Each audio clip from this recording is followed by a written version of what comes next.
नमस्कार दोस्तों, स्वागत है आपका friends at preparation YouTube channel पर। और इस चैनल पर रोजाना शाम को 7 बजे मैं लेके आता हूं टीचर सिलेक्शन एग्जाम से रिलेटेड ये वीडियो, जिसमें हम लोग बात करते हैं उन क्वेश्चन की जो कि आपसे पूछे जा सकते हैं अगर आप प्रिपरेशन कर रहे हैं केवीएस, डीएसएसबी या एनवीएस में सिलेक्ट होने के लिए as a PRT, TGT, PGT post के लिए। ठीक है, चलिए वीडियो स्टार्ट करते हैं क्वेश्चन के साथ। तो क्वेश्चन अटेम्प्ट करिए। आज का ये जो वीडियो है फोकस होने वाला है जनरल स्टडीज यानी फिर ईवीएस कह सकते हैं इसे, या फिर आप कह सकते हैं सोशल स्टडीज के ऊपर फोकस है कि सोशल स्टडीज के बेस पर आपसे कैसे क्वेश्चन पूछे जा सकते हैं उसके ऊपर है। अगर आप सीटेट की तैयारी कर रहे हैं तो उसके लिए भी ये वीडियो काफी यूजफुल होने वाली है।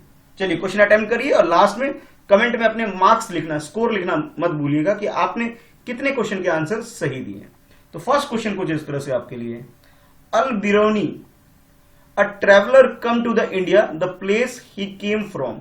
अब आपसे पूछा जा रहा है जो अल बिरोनी जो थे, ठीक है, अल बिरोनी के बारे में आपसे पूछा जा रहा है कि ये हमारी कंट्री में आए थे। ये तो ये पूछा जा रहा है कि भाई कौन सी कंट्री से आए थे ये बताना है। यानी कि अल बिरोनी साहब जो हमारी कंट्री में आए थे पास्ट में, हिस्ट्री में, तो इनकी लोकेशन, इसकी जो नेटिव कंट्री है उसके बारे में पूछा जा रहा है आपसे।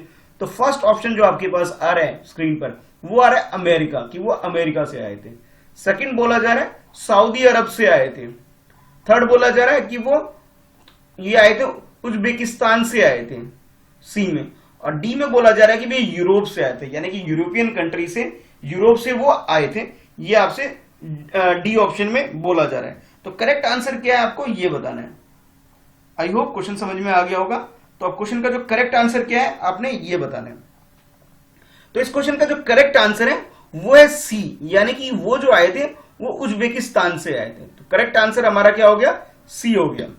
यानी कि अल बिरूनी साहब जो आए थे हमारी कंट्री में वो उज्बेकिस्तान से। ये आपकी एनसीईआरटी बुक हिस्ट्री से ली गई है क्वेश्चन भाई। ठीक है, चलो नेक्स्ट देखते हैं। ये ईवीएस की बुक से है, छोटी क्लास की बुक से है। ठीक है, अगर आपने ईवीएस की बुक देखी है छोटी प्राइमरी क्लासेस में, 4th 5th की अच्छे से, तो वहां से क्वेश्चन उठाया गया आपके लिए। बहुत इजी क्वेश्चन है। चलिए अटेम्प्ट करिए क्वेश्चन को। तो क्वेश्चन आपके लिए ये है कि व्हाट इज वल्लम।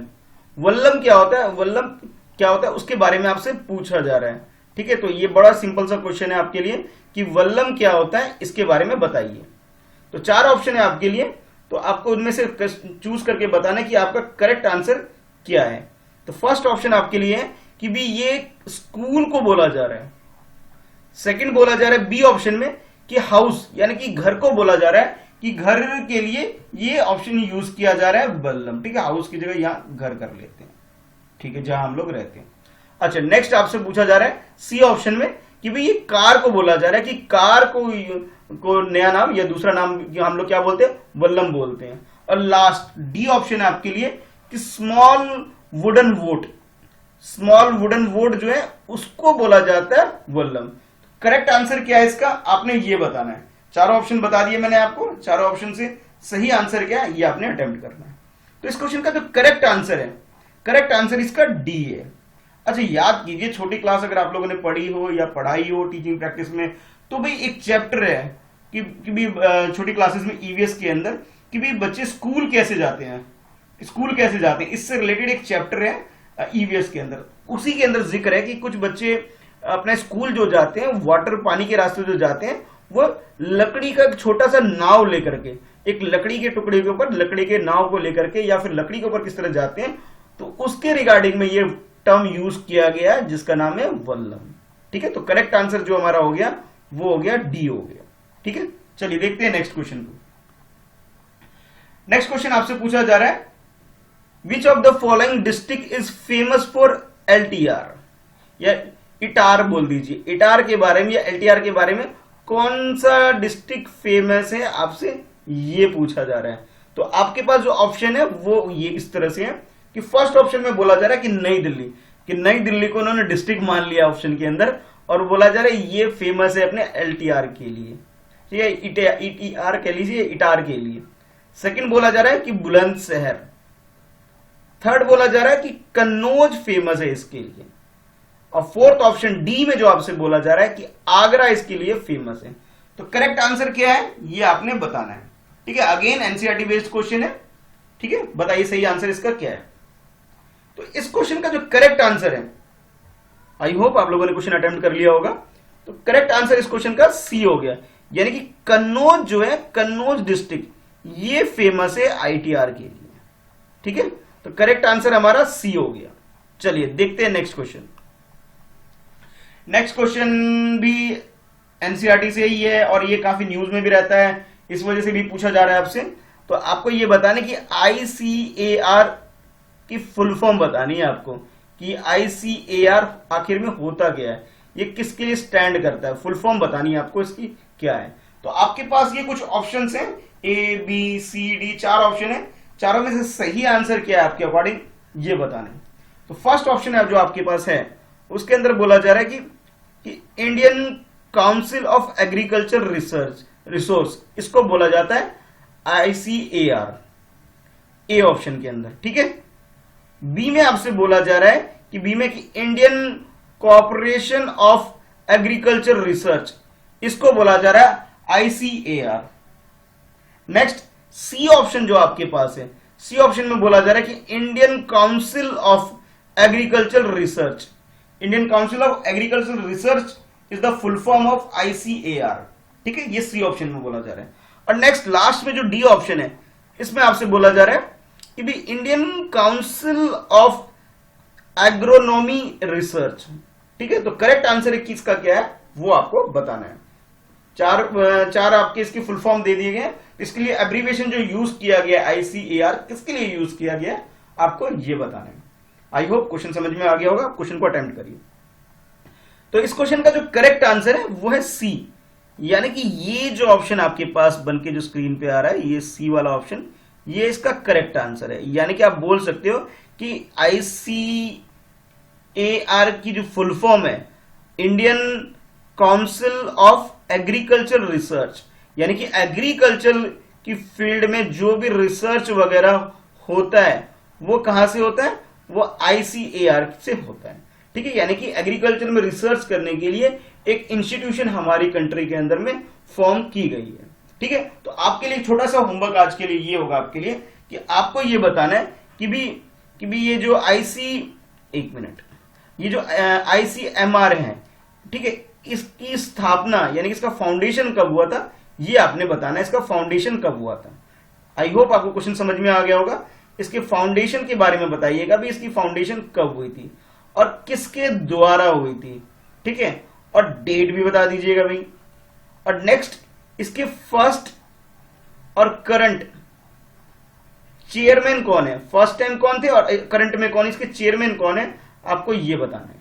ठीक है, तो ये कमेंट बॉक्स में जरूर बताइएगा ताकि मुझे पता लग सके कि आप लोग इस वीडियो को यूटिलाइज प्रॉपरली कर रहे हैं कि नहीं कर रहे हैं। ठीक है, आप इसके बाद थोड़ा स्टडी करते हैं या नहीं करते हैं उसके बारे में मुझे आइडिया हो जाएगा।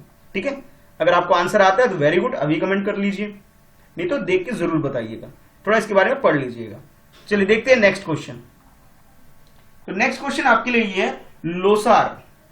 अब ये लोसार क्या होता है इसके बारे में आपसे क्वेश्चन पूछा गया। Losar is a famous festival of which state, ये कौन से स्टेट का एक फेस्टिवल है, काफी फेमस है, ये आपको बताना है। तो आपके पास जो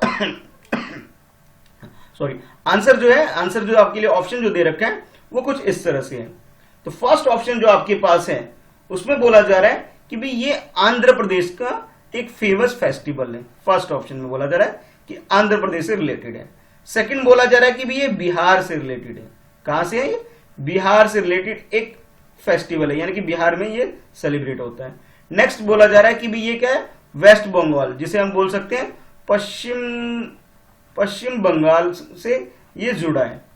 ठीक है, नेक्स्ट आपसे बोला जा रहा है कि भाई सिक्किम, सी के बाद सी में वेस्ट बंगाल बोला गया, लास्ट डी ऑप्शन में आपसे बोला गया है कि ये कहां से है, ये सिक्किम से रिलेटेड ये फेमस फेस्टिवल है। तो अब आपको बताना है कि ये जो 4 ऑप्शन दे दिए गए आपको कि फर्स्ट ऑप्शन आंध्र प्रदेश, ठीक है, second option Bihar, third option C में बोला जा रहा है वेस्ट बंगाल, और डी में आपसे बोला जा रहा है कि ये कहां से, सिक्किम से रिलेटेड है। तो ये लोसार फेस्टिवल के बारे में आपको आंसर बताना है। आई होप क्वेश्चन समझ में आ गया होगा। अब क्वेश्चन को अटेम्प्ट करिए। तो इस क्वेश्चन का जो करेक्ट आंसर है वो डी, यानी कि सिक्किम से रिलेटेड है ये लोसार फेस्टिवल। ये बुद्धिस्ट लोगों का एक फेस्टिवल होता है। ठीक है, किसका, बुद्धिस्ट लोगों का। ठीक है, तो करेक्ट आंसर जो हमारा हो गया वो हो गया डी ऑन। ठीक है, चलिए देखते हैं नेक्स्ट क्वेश्चन। तो नेक्स्ट क्वेश्चन आपके लिए कुछ इस तरह से, which among the following type of farming, अब आपसे पूछा जा रहा है which among the following type of farming is practised to meet the need of the farmers family, कि भाई फार्मर की जो फैमिली है उसकी नीड को पूरा करने के लिए कौन से फार्मर की फार्मिंग की प्रैक्टिस है, स्टाइल ऑफ फार्मिंग यूज की जाती है, इसके बारे में आपसे पूछा जा रहा है। तो कुछ ऑप्शन जो आपके पास 4 दे रखे हैं वो ये दे रखे हैं। तो फर्स्ट ऑप्शन जो आपके लिए, यानी फार्मर की फैमिली के बारे में बात की जा रही है, ये ध्यान रखिएगा। तो फर्स्ट आपसे जो बोला जा रहा है कि भी ये जो है सस्टेंस से रिलेटेड है, यानी कि सब्सिडी या सब्सटेंस से रिलेटेड जो है, ये इसके लिए आंसर फर्स्ट में बोला जा रहा है ऑप्शन में। सेकंड बोला जा रहा है कि भी शिफ्टिंग जो स्टाइल ऑफ फार्मिंग होती है, कि भी पहले एक सीजन में एक चीज उगा लिया आपने, फिर अगले सीजन में कुछ और उगा लिया, इस तरह से जो होता है ये बोला जा रहा है सेकंड ऑप्शन में। थर्ड सी ऑप्शन में बोला जा रहा है कॉन्टोर या फिर कंटूर बोले, कंटूर स्टाइल ऑफ फार्मिंग काफी यूजफुल है फार्मर के लिए जब वो अपनी फैमिली की नीड को पूरा करना चाहते हैं। लास्ट में बोला जा रहा है इंटेंसिव स्टाइल ऑफ फार्मिंग, जिसमें गहन खेती आप बोल सकते हैं कि भी इस शैली को यूज किया जाता है अगर फार्मर अपने परिवार की पूर्ति करना चाहता है अपनी आवश्यकताओं के लिए। तो करेक्ट आंसर आपके अकॉर्डिंग क्या है ये बताइए। तो इस क्वेश्चन में जो आपसे बोला गया कि भी जो फार्मर है, यानी कि वो अपने सब्सिडी बेस्ड यानी कि सब्सिडेंस बेस्ड जब फार्मिंग करता है, जिसके अंदर की गवर्नमेंट उसको कुछ फाइनेंशियल सपोर्ट प्रोवाइड करती है, फाइनेंशियल सपोर्ट जब प्रोवाइड करती है गवर्नमेंट, तो वो फार्मिंग उसके लिए यूजफुल होता है। जैसे आप सुना होगा आपने कि पंजाब जो स्टेट है, ठीक है, पंजाब किसी भी तरीके से धान की खेती के लिए यूजफुल नहीं है, ठीक है, क्योंकि वहां पे वाटर लेवल है काफी डाउन हो गया, पानी का जो स्तर है वाटर लेवल काफी डाउन हो गया। लेकिन सबको पता है कि भी जो क्या नाम है, जो धान से जो कल्टीवेशन करते हैं, इसमें गवर्नमेंट क्या देती है, सब्सिडी देती है, ठीक है। सब्सिडी की वजह से लोग क्या करते हैं, इसकी खेती करते हैं। जबकि इस एरिया में, यानी कि हमारी कंट्री में, अगर मान लीजिए भाई हमारी कंट्री में जो पंजाब और इस तरह का जो रीजन है, इस ये एरिया जो है, यहाँ पे वाटर लेवल काफी डाउन चला गया है, ये किसी भी तरह से धान की खेती के लिए यूजफुल नहीं है। फिर भी जानबूझकर लोग यहाँ पे इसकी खेती क्यों करते हैं, ताकि उनको सब्सिडी मिल सके और फिर उनके खेती में कोई नुकसान ना हो सके।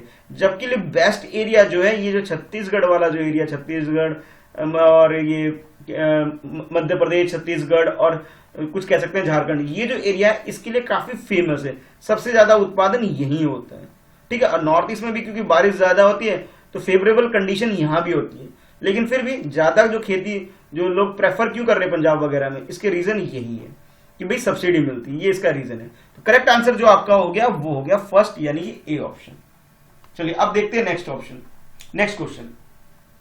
इस क्वेश्चन में आपसे पूछा जा रहा है कि इन उड़ीसा की बात की जा रही, इन उड़ीसा शिफ्टिंग कल्टीवेशन, ठीक है, कौन सा स्टाइल ऑफ, ये भी एक फार्मिंग का स्टाइल है कि शिफ्टिंग कल्टीवेशन इज कॉल्ड, कि उड़ीसा स्टेट के अंदर शिफ्टिंग कल्टीवेशन, ठीक है, उसको वहां पे बोलते क्या, इस कॉल्ड एज, उसको किस नाम से जाना जाता है, इसके बारे में आपसे पूछा जा रहा है, ठीक है। तो ये 4 ऑप्शन आपके पास है। तो फर्स्ट ऑप्शन जो जैसा कि आप देख पा रहे हैं कि फर्स्ट ऑप्शन में बोला जा रहा है कि भी झूम स्टाइल ऑफ कल्टीवेशन, यानी कि झूम खेती की बात की जा रही है। सेकंड बोला जा रहा है कि पेंडा स्टाइल ऑफ खेती कह लीजिए, कल्टीवेशन कह लीजिए, इसे बोला जाता है शिफ्टिंग कल्टीवेशन। नेक्स्ट पोडू के बारे में बोला जा रहा है कि पोडू जो स्टाइल ऑफ कल्टीवेशन है, इसे उड़ीसा के अंदर जो नाम से बोला जाता है, किसको, शिफ्टिंग कल्टीवेशन को उड़ीसा में पोडू बोला जाता है। और लास्ट में बोला जा रहा है कि दही एंड कोमल, ये इस नाम से जाना जाता है शिफ्टिंग कल्टीवेशन को उड़ीसा के अंदर, ठीक है। तो काफी ये एग्रीकल्चर बेस्ड क्वेश्चन हो गया, और फिर जो हमारी जो कंट्री है उसके हिसाब से भी काफी इंपॉर्टेंट हो गया। ईवीएस में जो स्टार्टिंग में अगर आपको याद होगा कि ईवीएस में फूड वगैरह का भी चैप्टर है, ठीक है, फूड से रिलेटेड जो चैप्टर बनता है ना, वहां से ये क्वेश्चन काफी इंपॉर्टेंट हो जाता है, ठीक है, इसलिए आपसे ये क्वेश्चन पूछा जा रहा है, ठीक है, सिलेबस में भी यही है। चलिए अब बताइए करेक्ट आंसर इसका क्या है। तो इस क्वेश्चन का जो करेक्ट आंसर है ये सी, यानी कि उड़ीसा के अंदर पोडू बोला जाता है शिफ्टिंग कल्टीवेशन को क्या बोला जाता है, पोडू बोला जाता है। तो करेक्ट आंसर आपका सी हो गया। ठीक है, चलिए देखते हैं नेक्स्ट क्वेश्चन को।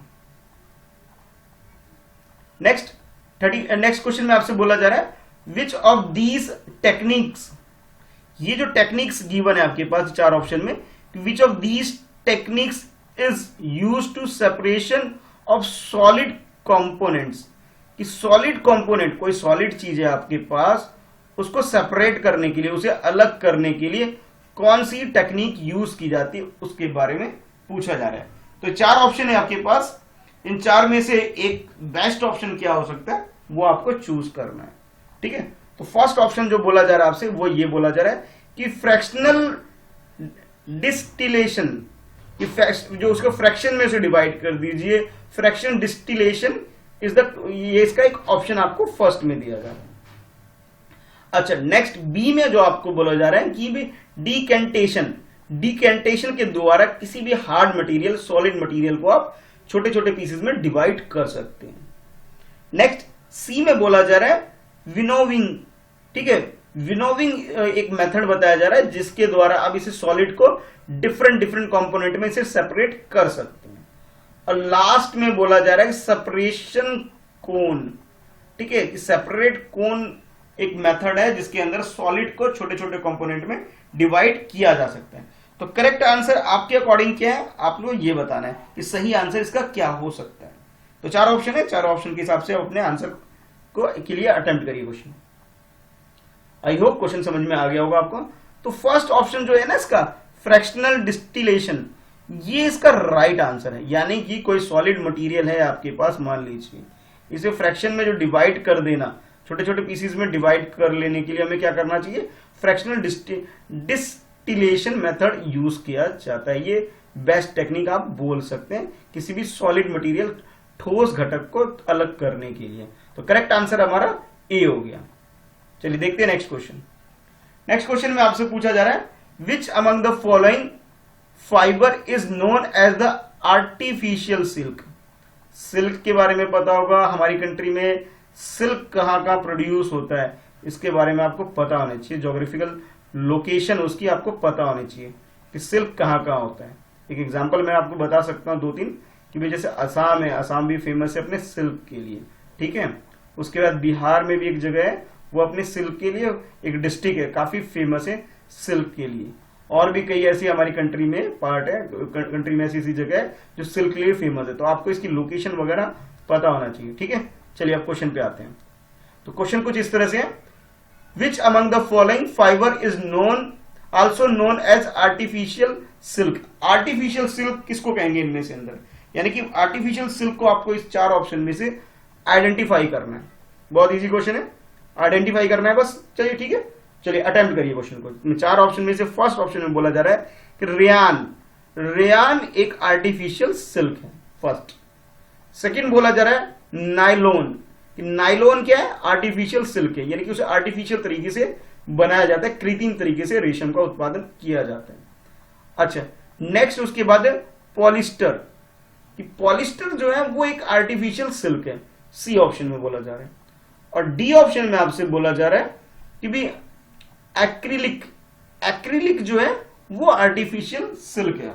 तो बाकी तो जो है इसमें से तीन तो ऐसे होंगे जो नॉर्मल सिल्क है, नेचुरल सिल्क बोल सकते हो आप। एक जो है आर्टिफिशियल सिल्क है जिसे खुद से बनाया जाता है, तो वो कौन सा सिल्क है आपको ये बताना है। तो चार ऑप्शन थे, चार ऑप्शन मैंने आपको डिफाइन कर दिया। अब आप बताइए इसका करेक्ट आंसर क्या है। तो इस क्वेश्चन का जो करेक्ट आंसर हो, आई होप आप लोगों ने क्वेश्चन अटेम्प्ट कर लिया होगा, तो इसका जो करेक्ट आंसर इसका सी हो जाएगा। सी यानी कि बोल सकते हैं कि जो पॉलिस्टर कपड़े जो होते हैं ना, पॉलिस्टर वाले जो कपड़े वो जो होता है वो आर्टिफिशियल सिल्क है। ठीक है, तो करेक्ट आंसर हमारा सी हो गया। ठीक है, चलिए अब देखते हैं नेक्स्ट क्वेश्चन को। नेक्स्ट क्वेश्चन में आपसे पूछा जा रहा है which of the following is not the major industrial region in the world. World में कौन सा इनमें से जो पोर्शन है, कौन सा ऐसा एरिया है जहां पे इंडस्ट्री वगैरह ज्यादा सेटअप नहीं हुई है, यानी कि इंडस्ट्री रीजन के हिसाब से वो ज्यादा डेवलप नहीं है, मेजर इंडस्ट्रियल रीजन नहीं है। पूरे वर्ल्ड ग्लोब की बात की जा रही है, पूरी दुनिया की बात की जा रही है।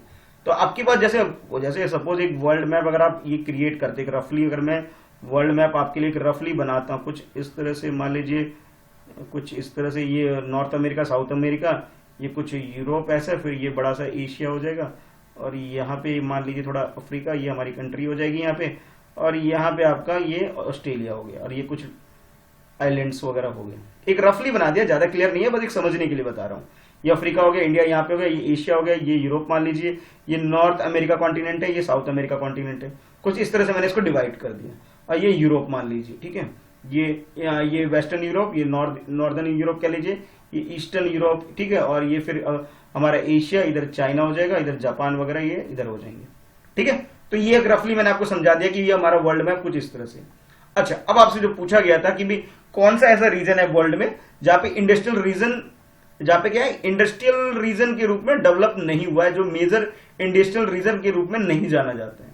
तो आपके पास जो ऑप्शन कुछ इस तरह से, ईस्टर्न नॉर्थ अमेरिका, यानी कि नॉर्थ अमेरिका, जैसे ये वाला नॉर्थ अमेरिका, ये वाला पोर्शन नॉर्थ अमेरिका है, तो इसका जो ईस्टर्न रीजन है इधर वाला, ये ईस्टर्न, यानी कि जो ये है इसमें नॉर्थ ये है, साउथ ये है, वेस्ट ये है, और ईस्ट ये है, कि नॉर्थ ईस्टर्न एरिया ये वाला।